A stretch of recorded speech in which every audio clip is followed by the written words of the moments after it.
Parole reactivado o condicionado. Venezolanos siguen en el limbo mientras arrecia la cacería migrante en Estados Unidos. No se rinde. Precandidato presidencial Miguel Uribe mejora mientras Colombia arde en violencia. Se calienta Oriente Medio. Irán lanza ultimátum a Washington. Hola amigos de Impacto Venezuela, soy Yasmín Velasco y hoy 11 de junio estas son las noticias más destacadas del día en nuestro noticiero estelar. En California, más de 300 inmigrantes han sido detenidos en una serie de redadas migratorias encabezadas por el gobierno de Donald Trump, en medio de denuncias por abusos, incomunicación y condiciones inhumanas de detención. Mientras tanto, el Servicio de Ciudadanía e Inmigración de Estados Unidos ha reactivado parcialmente el programa de parole humanitario para migrantes de Venezuela, Cuba, Haití y Nicaragua, tras una orden judicial que obliga al gobierno federal a retomar miles de trámites congelados desde enero. Génesis Pérez con el reporte. En California, el miedo ha vuelto a tocar la puerta de cientos de familias inmigrantes. La Coalición por los Derechos Humanos de los Inmigrantes en Los Ángeles estima que al menos 300 personas han sido detenidas en redadas migratorias realizadas por el gobierno del presidente Donald Trump en los últimos días. La mayoría trabajadores de la ciudad de Los Ángeles. Pero el presidente Trump nunca permitirá que la regla del mob prevalezca en América. El deber más básico del gobierno es preservar la ley y el orden, y esta administración abarca esa responsabilidad sagrada. Activistas denuncian que los detenidos han sido incomunicados, privados de alimento y agua durante más de 24 horas e incluso mantenidos en oscuridad total. El legislador demócrata Jimmy Gómez intentó ingresar 2 veces a un centro de detención en Los Ángeles para verificar denuncias de hacinamiento y malos tratos, pero fue rechazado. El presidente Trump, por su parte, respondió con dureza. Calificó las protestas contra las redadas como una invasión extranjera, criticó la presencia de banderas mexicanas y centroamericanas y prometió castigar con cárcel la quema de la bandera estadounidense. La congresista Nanette Barragán advirtió que las redadas continuarán durante al menos 30 días. Y en un país donde se han fijado metas de 3.000 detenciones diarias, lo que ocurre en California parece ser apenas el inicio de una cacería nacional contra los indocumentados. Lo que están viendo en California es un asalto completo a la paz, a la orden pública y a la soberanía nacional, llevada por los rioteros cargando flagas extranjeras con el objetivo de continuar una invasión extranjera de nuestro país. Lo vamos a dejar que suceda. Muy simple. Liberaremos a Los Ángeles. Pero mientras la represión se intensifica en las calles, en los tribunales comienza a gestarse una esperanza.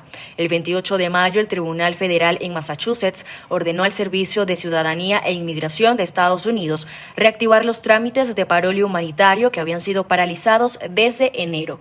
La medida beneficia a miles de venezolanos, cubanos, haitianos y nicaragüenses que han quedado en el limbo migratorio. La directora interina adjunta a UCIS, Kika Scott, confirmó bajo declaración jurada que desde el 9 de junio se reanudaron procesos como el reparole y la resolución administrativa de casos previamente congelados, siempre y cuando ya hayan sido admitidos en el país. Pese a las limitaciones, la decisión representa un respiro para los más de 117.000 venezolanos que ingresaron legalmente a Estados Unidos. Colombia vive momentos de incertidumbre y movilización tras el atentado contra el senador Miguel Uribe Turbay, quien permanece en estado crítico. El senador fue atacado por un menor de 15 años recibiendo disparos en la cabeza y la pierna. Aunque su estado de salud sigue siendo crítico, se mantiene estable y con mejoras neurológicas según los reportes médicos. Este hecho ha despertado preocupaciones sobre la seguridad de los líderes políticos y la creciente violencia en el país, llevando a múltiples sectores a exigir mayores garantías de protección en el proceso electoral de 2026. Porque Colombia no se rinde, no se arrodilla, basta ya a los violentos. Viva la vida de Miguel Uribe y de todos los colombianos, no al terrorismo. Las reacciones no se hicieron esperar. María Corina Machado, líder opositora venezolana, expresó su solidaridad y respaldo al pueblo colombiano, enfatizando la importancia de la paz y la democracia. Así, el atentado contra el precandidato presidencial Miguel Uribe Turbay del pasado 7 de junio ha generado gran conmoción en Colombia. Durante un evento de campaña en Bogotá, el senador fue atacado por un menor de 15 años recibiendo disparos en la cabeza y la pierna. Aunque su estado de salud sigue siendo crítico, se mantiene estable y con mejoras neurológicas, según los reportes médicos. Este hecho ha despertado preocupaciones sobre la seguridad de los líderes políticos y la creciente violencia en el país, llevando a múltiples sectores a exigir mayores garantías de protección en el proceso electoral de 2026. Porque Colombia no se rinde, no se arrodilla, basta ya a los violentos. Viva la vida de Miguel Uribe y de todos los colombianos, no al terrorismo. Las reacciones no se hicieron esperar. María Corina Machado, líder opositora venezolana, expresó su solidaridad y respaldo al pueblo colombiano, enfatizando la importancia de la paz y la democracia. Asimismo, dirigentes venezolanos exiliados en España como Edmundo González Urrutia y Antonio Ledesma enviaron mensajes de apoyo, condenando la violencia política y resaltando la necesidad de unidad en la región. La investigación sobre el arma utilizada en el ataque ha revelado que se trata de una pistola Glock calibre 9 milímetros, comprada legalmente en Arizona, Estados Unidos, en 2020 por Charles Joe Anderson. Sin embargo, su ingreso irregular a Colombia ha generado alarmas sobre el tráfico ilegal de armas y la facilidad con la que pueden llegar a manos peligrosas. En medio de esta crisis, que además registra tiroteos y atentados en diferentes zonas, Colombia también atraviesa importantes movilizaciones sociales. El paro nacional de este 11 de junio reunió a diversos sectores que buscan respaldar la consulta popular promovida por el gobierno de Gustavo Petro y presionar por la aprobación de reformas. Estamos diciendo en esta marcha aquí en Bogotá y en las otras 5 capitales, sí a la consulta popular, por ser la mejor oportunidad que tenemos los trabajadores de recuperar nuestros derechos. No confiamos en un Congreso que se ha dedicado a bloquear todas las reformas sociales del gobierno de Gustavo Petro. Y estamos diciendo también sí a la vida, porque estamos condenando el atentado contra el candidato presidencial del Centro Democrático, Miguel Uribe Turbay. A su vez, la oposición convocó a la Marcha del Silencio para el próximo 15 de junio, en rechazo a la violencia, en solidaridad con Uribe Turbay y con el objetivo de defender la institucionalidad y exigir condiciones de seguridad para los comicios de 2026. En Bogotá a las 9 de la mañana en el Parque Nacional, y estaremos informando en todas las regiones de Colombia. Informó para ustedes Catherine García, Somos Impacto, Venezuela. Revisemos lo que es noticia en materia internacional según lo que destacan portales en la web. Comenzamos con impactovenezuela.com, que titula lo siguiente: Irán amenaza con atacar bases de Estados Unidos en Oriente Medio en caso de conflicto, en medio de las tensiones crecientes y previas a una nueva ronda de negociaciones sobre el programa nuclear. En medio de las tensiones crecientes y previas a una nueva ronda de negociaciones sobre el programa nuclear, Irán ha advertido que atacará las bases militares de Estados Unidos en Oriente Medio si se produce un conflicto. Esta amenaza surge en respuesta a la campaña de máxima presión del presidente estadounidense Donald Trump, quien ha reactivado su apoyo a la diplomacia nuclear, pero sin descartar una acción militar. Las conversaciones actuales buscan reemplazar el acuerdo de 2015, aunque se mantienen estancadas en el tema del enriquecimiento de uranio por parte de Irán, el cual ha alcanzado niveles cercanos al necesario para armas nucleares, a pesar de las afirmaciones de Teherán sobre sus fines civiles. Estados Unidos retira a la DEA de Nicaragua por falta de cooperación del régimen de Ortega y Murillo. Estados Unidos anunció la retirada de la Administración de Control de Drogas, conocida por sus siglas en inglés como DEA de Nicaragua, en 2025, citando la falta de cooperación del régimen de Daniel Ortega y Rosario Murillo en la lucha contra el narcotráfico. Según el informe del Departamento de Estado, las violaciones de derechos humanos y la corrupción en Nicaragua han llevado a sanciones y a una menor colaboración en la interceptación de drogas, lo que debilita la capacidad del país para frenar el trasiego de estupefacientes en su ubicación estratégica en Centroamérica. Esta decisión representa un golpe significativo para el gobierno nicaragüense, ya que desmantela su argumento de una efectiva efectiva estrategia de muro de contención contra el narcotráfico, poniendo en duda su compromiso y efectividad ante Washington. El Papa León XIV recibe al secretario general de la ONU, Antonio Guterres. El Papa León XIV se reunió este miércoles con el secretario general de la Organización de las Naciones Unidas, Antonio Guterres, para reafirmar el apoyo de la Santa Sede a la organización internacional en la búsqueda de la paz mundial. Durante el encuentro, que incluyó reuniones con altos funcionarios del Vaticano, se abordaron los desafíos actuales que enfrenta la ONU para resolver diversas crisis y conflictos, destacando la importancia de la colaboración para la paz, la justicia social y la dignidad humana.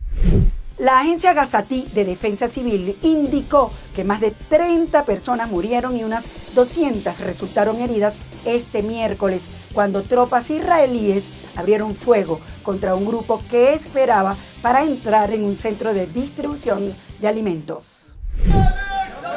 La Agencia Gazatí de Defensa Civil indicó que más de 30 personas murieron y unas 200 resultaron heridas el miércoles mientras estaban esperando ayuda en un centro de distribución de alimentos.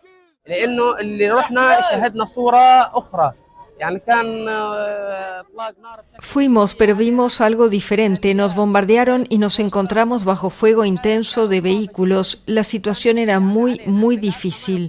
Permanecimos en la calle durante 10 horas, sin comida, agua ni mantas, con el frío y rodeados de insectos. Además, sufrí heridas en el estómago y el pie izquierdo. ضلينا مرميين والحمد لله اخر فوق هذا اتصابنا اصابتين اللي هي اصابات متوسطه في بطني وفي رجلي اليسرى.